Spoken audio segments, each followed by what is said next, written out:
Salaam and welcome. Thank you for joining me in part number 10 of chapter number 4, Surah An-Nisaa, the woman.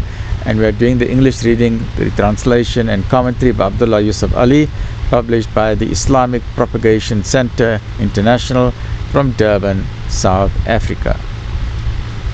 May Allah subhanahu wa ta'ala reward all of these people who have been involved in the publication, distribution, and the various ulama and the sheikhs and the scholars. Well, indeed, the ulama are the scholars, are the heirs of the prophets. Right, so let's continue with this. A'udhu billahi minash shaitanir rajim. Bismillahir rahmanir rahim.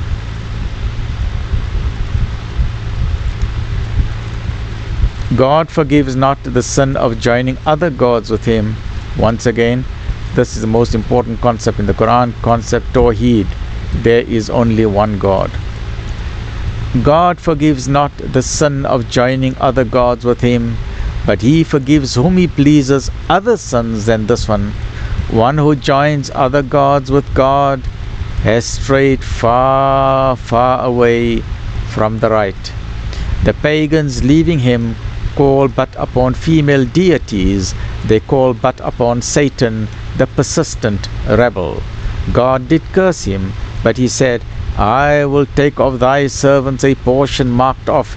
I will mislead them, and I will create in them false desires. I will order them to slit the ears of cattle and to deface the fair nature created by God. Whoever, forsaking God, takes Satan for a friend, hath of a surety suffered a loss that is manifest. Satan makes them promises and creates in them false desires, but Satan's promises are nothing but deception. They, his dupes, will have their dwelling in hell, and from it they will find no way of escape. But those who believe and do deeds of righteousness, وَالَّذِينَ آمَنُوا وَآمِلُوا الصَّالِحَاتِ, those who believe, they have the iman and salihin, the deeds of righteousness. But those who believe and do deeds of righteousness, we shall soon admit them to gardens with rivers flowing beneath, to dwell therein forever. God's promise is the truth, and whose word can be truer than God's? Not your desires, nor those of the people of the book can prevail. Whoever works evil will be requited accordingly, nor will he find besides God any protector or helper. If any do deeds of righteousness, be they male or female, and have faith, they will enter heaven, and not the least injustice will be done to them. Who can be better in religion than one who submits his whole self to God, does good, and follows the way of Abraham the true in faith? For God did take Abraham for a friend. A'lee Eb'ra'hee'ma Khalil, the friend of Allah. Abraham, the friend of Allah. Khalil, Ibrahim, Khalil, Allah.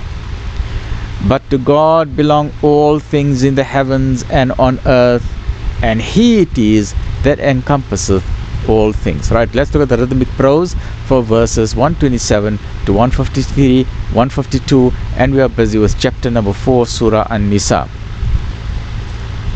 Justice to women and orphans is part of religion and the fear of God.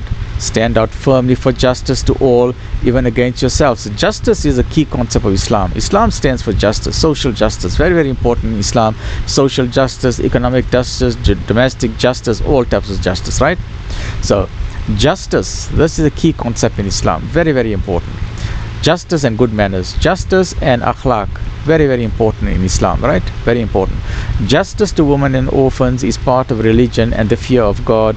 Stand out firmly for justice to all, even against yourselves or your nearest of kin. Remain firm in faith and consort not with evil or hypocrisy.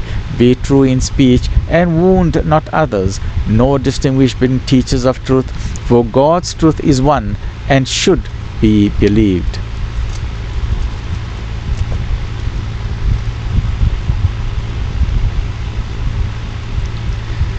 They ask thy instruction concerning the woman.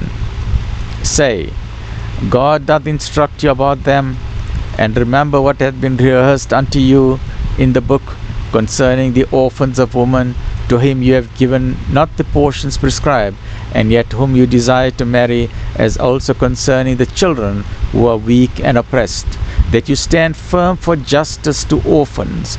There is not a good deed which you do, but God is well acquainted therewith. If a wife fears cruelty or desertion on her husband's part, there is no blame on them if they arrange an amicable settlement between themselves, and such settlement is best.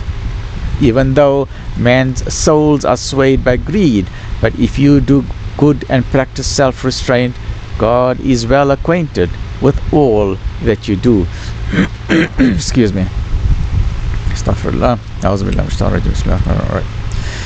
You are never able to be fair and just as between women, even if it is your ardent desire, but turn not away from a woman altogether, so as to leave her, as it were, hanging in the air.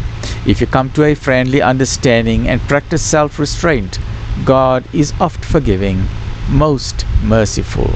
But if they disagree and must part, God will provide abundance for all from his all-reaching bounty. For God is he that careth for all, and is wise. To God belong all things in the heavens and on earth. To God belong all things in the heaven and on earth. Verily, we have directed the people of the book before you, and you, O Muslims, to fear God. But if you deny him, lo, unto God belongs all things in the heavens and on earth, and God is free of all wants, worthy of all praise. Yea, unto God belong all things in the heavens and on earth, and enough is God to carry through all affairs. If it were his will, he could destroy you, O mankind, and create another race, for he hath power this to do. If anyone desires a reward in this life, in God's gift is the reward both of this life and of the hereafter. For God is he that heareth and seeth all things. So that brings us to the end of that section. So let's continue the next episode. We will continue with episode number 11, inshallah. Stay tuned and join me in the next episode that's busy with chapter 4, part number 11. Ameen Ya Rabbil Alameen. Stay well, look after yourself. Alhamdulillahi Rabbil Alameen. Ameen Ya Rabbil Alameen.